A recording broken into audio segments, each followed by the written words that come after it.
menyangkut masalah PTT dari Satpol PP dan Dishub sejumlah kurang lebih 1.800 orang yang sebentar lagi tahun 2023 ada peraturan yang menyatakan untuk tidak ada lagi tenaga honorer. Sejalan dengan itu tentu saja mereka resah karena mereka sudah bertugas sebagai PTT dari tahun 2005. Nah,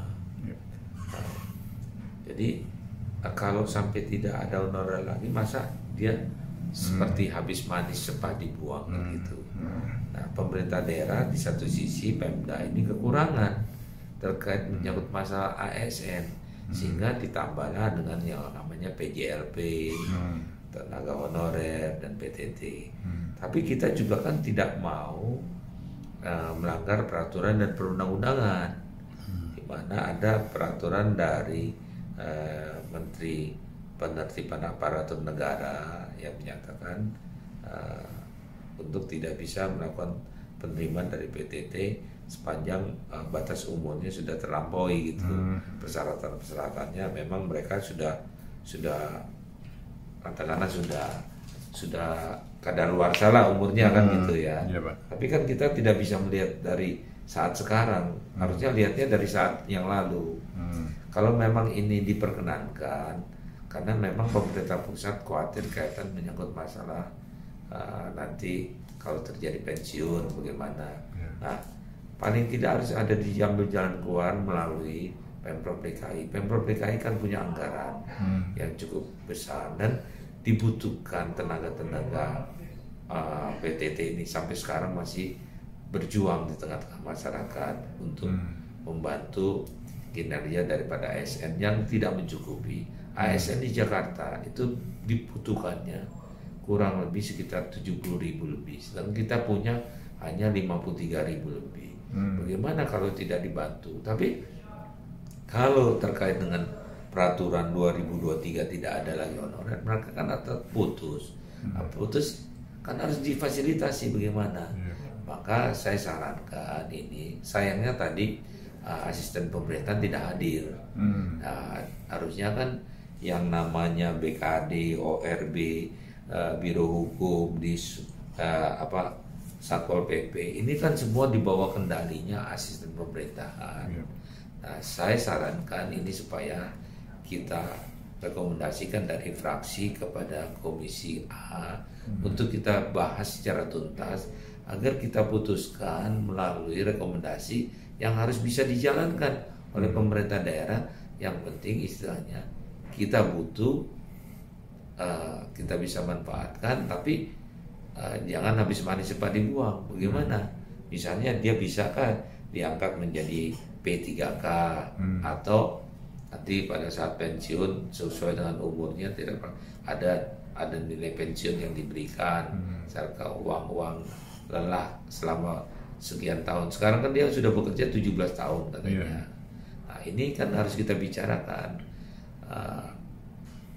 apa gitu. Harus ada desakan-desakan dan tekanan. Karena yang namanya Pemprov sendiri kan kalau bekerja sendiri dia kan agak repot juga. Maka di sini fungsi anggota dewan yang ada di Komisi A untuk bisa memberikan suatu terobosan hukum kan bisa dilakukan sepanjang itu ada asas kepatutan dan kewajaran yang artinya memang dibutuhkan dan tidak ada manipulasi. Karena PJLP pun juga demikian, kan rekrutmen setiap tahun bertambah.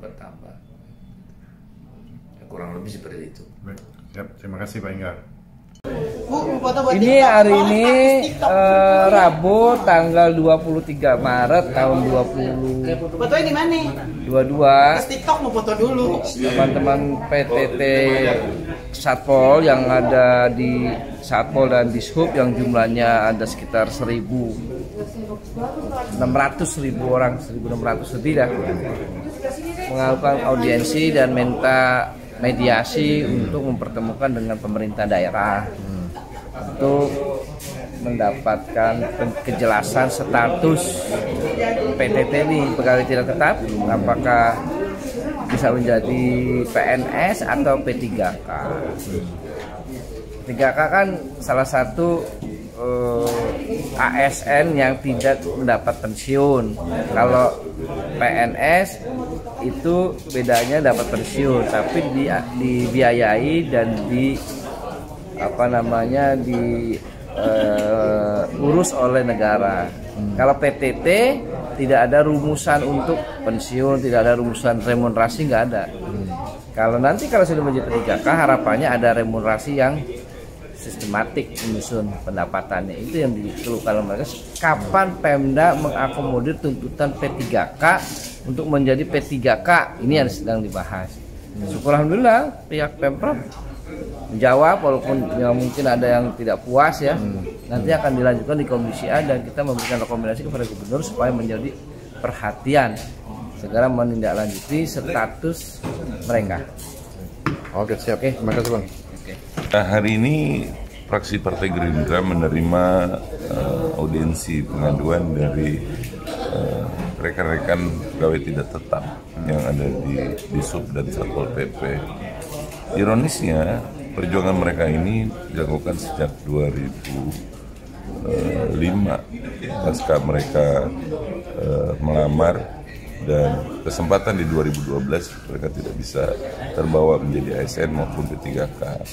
Oleh karenanya kami merekomendasi kepada asisten pemerintahan melakukan rapat secara khusus membahas masalah ini dengan SKPD terkait di Komisi A.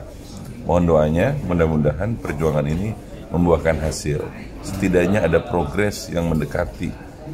Karena masing-masing SKPD kami melihat ada goodwill. Kita semua ada niat baik untuk memperjuangkan apa yang mereka lagi perjuangkan saat ini. Mohon doanya ya, fraksi Gerindra bisa mendorong ini dan sukses. Terima kasih. Assalamualaikum warahmatullahi wabarakatuh. Terima kasih Bang.